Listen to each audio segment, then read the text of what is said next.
Hello everyone, it's Lorika here. Today I'm going to do a video about uh, my plans for 2026 when it comes mainly to reading. I have quite a few plans, but I also don't have any that much structured plans because I feel this year was really great for reading for me. But I think I'm going to change my approach a little bit next year and be a bit more free.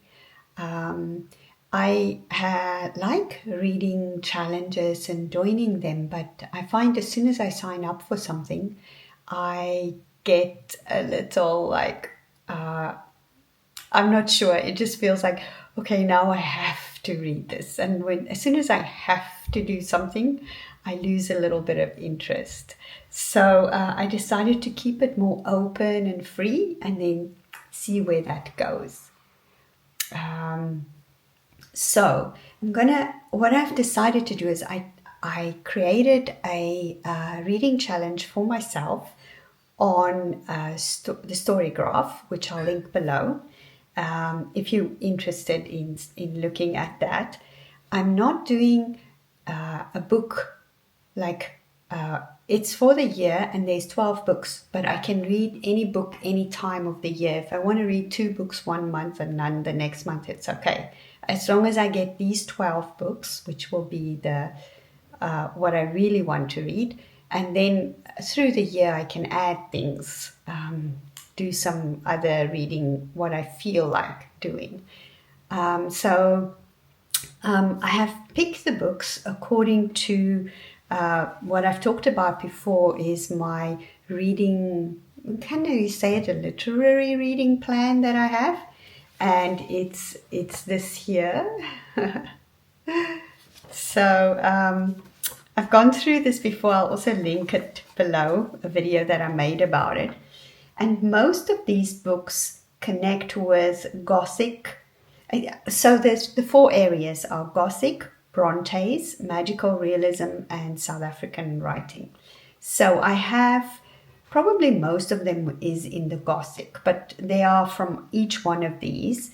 And if I can do these, then I have other books that I also want to add throughout the year, but they are as I feel, right? So I'm going to go through them alphabetically because there's no other way. I'm not reading 1 to number 12. So the first one is in the Gothic section, and it's Margaret Atwood's The Handmaid's Tale. And I think everybody knows about this book and the series. I'm really excited to read The Handmaid's Tale because it feels to me in some ways that we are in a strange way, we are living this, right? Today. It feels to me there's certain elements in this book that we are living today. So I'm super curious to read about this, to read the book because I watched the whole series, but I haven't read it yet. So, yeah. The next book is by Jane Austen, who's also on my Gothic section, and it's Northanger Abbey. Yeah, so I haven't read this book from Jane Austen. I haven't read much of Jane Austen. I've read Persuasion. Yeah, I can't remember now what others, if any, but I love Persuasion. And I've seen all the movies and adaptations and series, but the reading itself, not so much. So I'm really interested to read this Northanger Abbey by her for my Gothic reading. I think it's about this girl called Catherine who has a very vivid imagination. So yeah, so that's Northanger Abbey is what I'm going to be reading as well. And then we have Onto the Bees. There's a couple. So then one of the section is the Brontes, right? That I have, and I haven't read. I've read almost all of just their novels, not their poetry and that. So I'm reading, there's two that I still have to read, and the one is by Anne Bronte, Agnes Grey. I don't read much about what the book is before I read it, the classics, because I just want to fall into it without any expectations. But I guess is probably something maybe about a governess again. But anyway, this is Agnes Grey is on my list. And the second one's also Bronte by Charlotte, and it's Shirley. And this one I know I've had some mixed reviews from people, but I'm really curious to read Shirley because it was published after Charlotte Bronte's death. And I'm curious to see how it compares with her other books. And then book number, so it's 1, 2, so fifth is 4. So book number 5 is Umberto Eco's The Name of the Rose. And it's a bit of a cheat book because I did read this book. This is also for my Gothic reading. But I read it, I think I was in my 20s when I read it, and I'm now in my mid-50s. So it's like, it's been a very long time. So yeah, it's about this monk that is going to some Italian monastery, I think, and he's going to solve a crime of monks that are dying there. So that's just the basic of it. I have wanted to reread this book for years. So finally, 2026 is going to be the year to do it. And then I have a book that is under the magical realism section, and it's Laura Esquivel's Like Water for Chocolate. It says a novel in monthly installments with recipes, romances, and home remedies. So doesn't that sound intriguing? So yeah, I never watched a movie. I think there's a movie. I haven't watched that. So I'm going in blind. Then the next book is a part of the South African authors. It's a author that you probably a lot of people might have heard of because he has won Booker Prize. It's Damon Galgut, and this is The Promise. And I really love Damon Galgut's writing. I absolutely love it. And I know it will be a tough book. It's always tough reading Galgut, same as James Coetzee. But I really want to read it. It's about, in South Africa, it has to do with race and color, and this woman who dies and leaves something to one of her workers, and who's been with him forever, and the family doesn't want, after she dies, they don't want to give that to the woman, and it's about that. So heavy book, but I know it will be good. And then we come to Nathaniel Hawthorne, another Gothic book, American author, The Scarlet Letter. Everybody knows about The Scarlet Letter, right? So I'm not even going to go into it. I've been wanting to read it for decades, actually. So, whee! Then I have another magical realism book, Gabriel Garcia Marquez, 100 Years of Solitude. Again, it's just a classic, right? Everybody knows about this book, so I'm going to give it a go this year. I love South American authors because I don't know why, but they have this amazing way with words and storytelling, and it always feels a little mysterious. The next one is by Anne Radcliffe as part of the Gothic. She's one of the first Gothic novelists, and it's called The Mysteries of Udolpho.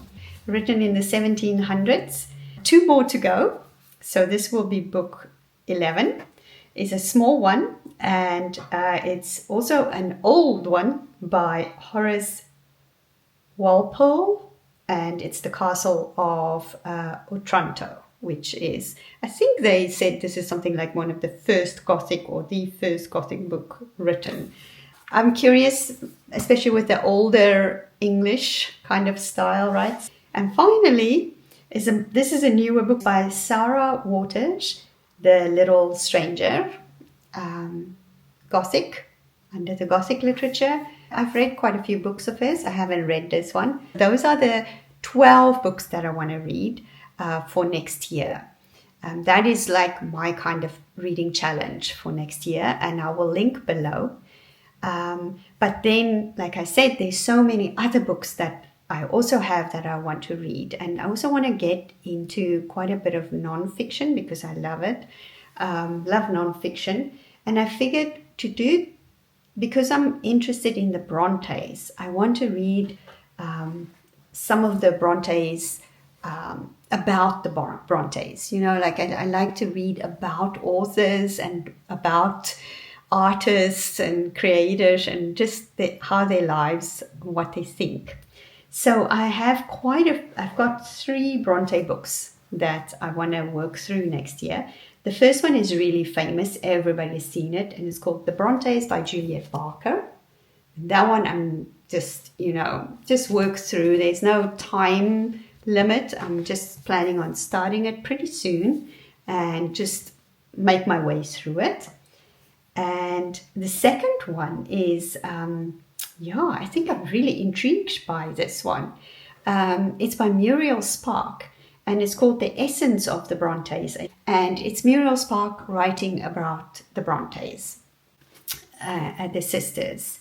And it includes a letters. It's basically like letters. Let's see. You can see it's all letters written by the Brontes and to the Brontes. I really, really love the idea because I think when you read the words, like letters, for example, of an author, you get their own view on things. It's not a biography that an external person comes and writes about them, or even a biography where people, when you write your own autobiography, there's always a level of this memory and whatnot. Whereas this is letters happening day to day, so you can see what people were doing every day. I love that. So when I saw this book and I saw it was like in letters, I thought this is it. So I want to work through that. And then one of the Brontes that I knew the least about, but I only read her first novel this year, or the first time I read her this year, is Anne Bronte. And oh my gosh, I love her work. I actually think she's the best writer out of the 3. So I found this book about her. It's called In Search of Anne Bronte by Nick Holland. And I also want to work through this book during this year. It has just different, just about her life and searching for who she was. And then there's 2 more books. If you see some guitars behind me, my husband's fixing up some guitar stuff, so they're just lying there a little bit. Anyway, and then there's one author or poet that I really want to, that I really enjoy her stuff. And there's also I've talked about her before, Emily Dickinson, and there's also Carla Bruni, the singer, has put some of her poems, Emily's poems, into music, and I just love that album of hers. So I love that album. So what I did was I've got this book, The Complete Poems of Emily Bronte, edited by Thomas Johnson, and it's just the poems. That's it. So I have this, and in companion with that, I have the letters of Emily Dickinson. And these are the just letters that she wrote that they could find and put together in chronological order. And so I want to see, because apparently some of this is also got talks about her poetry a little bit in her letters. And so having these 2 together, I want to see how her writing and her letters, how they reflect her life. So that is like what I want to work through for 2026, and we'll see how I do with that. Very excited, and yeah, of course, I'm working on a new writing project, and I'm doing some courses for just for myself that I talked about in my last video about in the November, what I did during November. So yeah, this is my plan. If you want to join me on the reading challenge, feel free, but I'm not going to do it's just for me, right? So it's not something I'm hosting. But if you want to have a look and join in reading some books, feel free to do that and let me know what you think about them. I'll talk through these books during the year as I read them. As usual, I also like when I read a book to read a bit more about the author. So my plan is to make videos about each one of them and discuss a little bit about the author, but I'll see how it goes. Great plans. I love to change them. I love making these little plans and then I change them all. So, so this is an idea, a guideline for myself for next year. And thank you for watching. My battery is going, so I will stop here. And I wish you a lovely, lovely day.